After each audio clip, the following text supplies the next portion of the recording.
Well, starting January 1st, 2024, any public library that doesn't follow the American Library Association's guidelines, then they're not going to have access to state tax dollars that are meant for libraries. This could be your local public library down the street. It could be your school's public library. But ultimately, this measure coming together at the behest of the Secretary of State, Alexi Janulius. He is the state's librarian, maintaining funding for libraries across the state, including federal pass-through dollars that go to libraries. So this is an interesting issue that, some people may not have thought was going to turn political, but it did turn political with the measure passing both the House and Senate here in Illinois without any Republican votes. And Democrats have the supermajority in both chambers.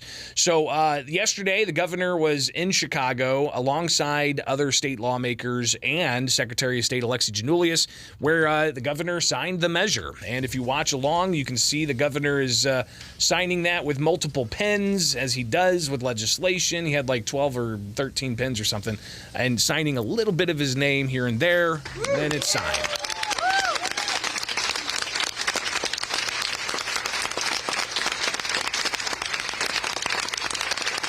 And he brings up Alexi Janulius to hold up a child. Is that his child? And they're holding up the bill, as is now law. And Janulius takes some questions about the measure. What this law does is it says let's trust the experience and education of our librarians to decide what books should be in circulation. So we are not saying that every book should be in every single library. What we're saying is when this decision is made by libraries and librarians for what book belongs there, that they have to abide by the American Library Association's Bill of Rights, which means that a book cannot be taken out of circulation simply for partisan or doctrinal beliefs. It's very simple. And if you do that, your librarians for many years have decided what books belong in circulation. We trust their expertise and experience. You know, one of the Republican legislators brought up this really terrible example of, well, any book can be in the library now, and there can be a book on how to build bombs. That's got nothing to do with this legislation. That will not be the case. It will continue not to be the case. Again, what we're saying simply is a book cannot be removed that's already currently in circulation for partisan or doctrinal beliefs. It's very simple, straightforward, and our librarians have begged for this legislation. It doesn't contradict at all what I said. What I said was the purpose of the bill is not to tell librarians what to put in there. It just says we cannot unilaterally yank out books because of a complaint by a certain parent. There's a process that's involved. So I don't know. We'll look into it. I will tell you that the whole premise, most of the premise of this bill and our inspiration for this bill was hearing from librarians throughout the state who've never seen a level of intimidation, threats to violence, and job insecurity like they have across the state, whether it's in the western suburbs, whether it's in downstate Illinois.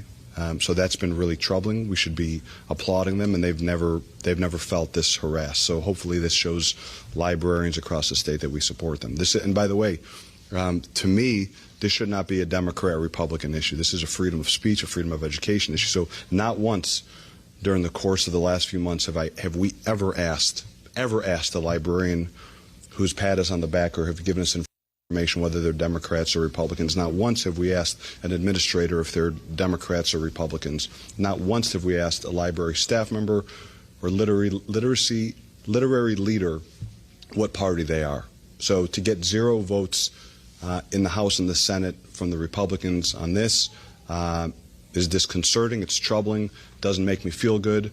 But it shows that, unfortunately, a lot of things have become strictly political these days. And again, that's Secretary of State Alexi Janulius sounding off on the book ban measure that keeps tax dollars away from public libraries if they don't follow American Library Association standards.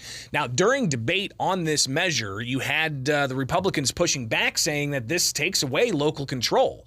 Here is State Senator Jason Plummer sharing some of his opposition to this idea. that ultimately is now taking some authority they see away from the local elected school boards. Here is State Senator Jason Plummer from earlier whenever this measure was debated at the Illinois State House. Let's take it away, Jason Plummer. And go. And it allows unelected and unidentified random people of some organization at the national level to set local policy and to usurp the authority of the local elected officials that our constituents voted into their position to make decisions on their behalf. And he said it's offensive to take away public funds from people whose taxes pay for the library grants in the first place. It deprives local taxpayers of the very revenue that they spend to support their local schools and libraries.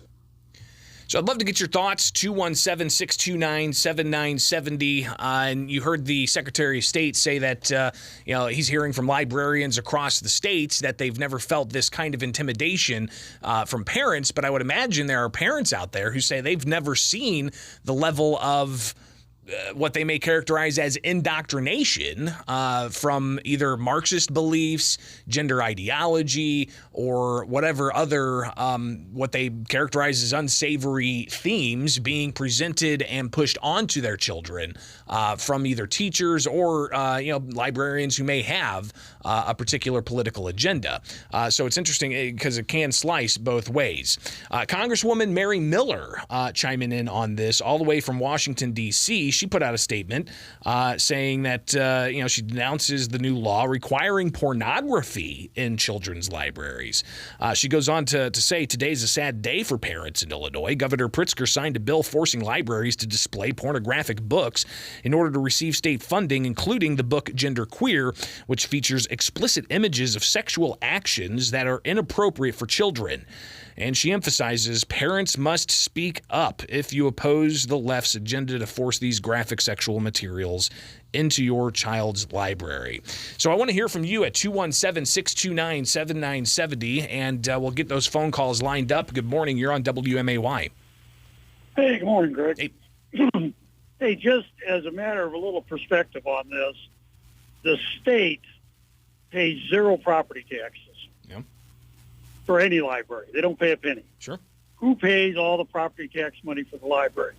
The individual taxpayers The businesses, in the state. and the businesses. So let's get that straight before we get into who Alexi Janulis can push around.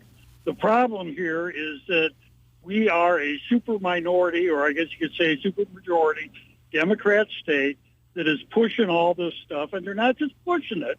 They want you to cheer for it. And when they say book ban, that just means, well, maybe, some local library doesn't want to feature that book. I don't think there's anybody actually banning books. They're saying what's age appropriate. But the point is, every person in authority you talk to in Illinois is a liberal Democrat. And, they're getting paid millions of dollars by these interest groups to push their interests, which includes all this gender stuff and, my baby has 9 penises or whatever the hell they're talking about these days. And, then they say anybody that pushes back on that is a threat. That's nonsense. The people that pay for the library should have authority over what goes in the library. And you're kind of reiterating that idea of local control, which Republicans oppose this bill because they say it takes away that local control. I do want to get more of your phone calls, 217-629-7970. That's the phone number.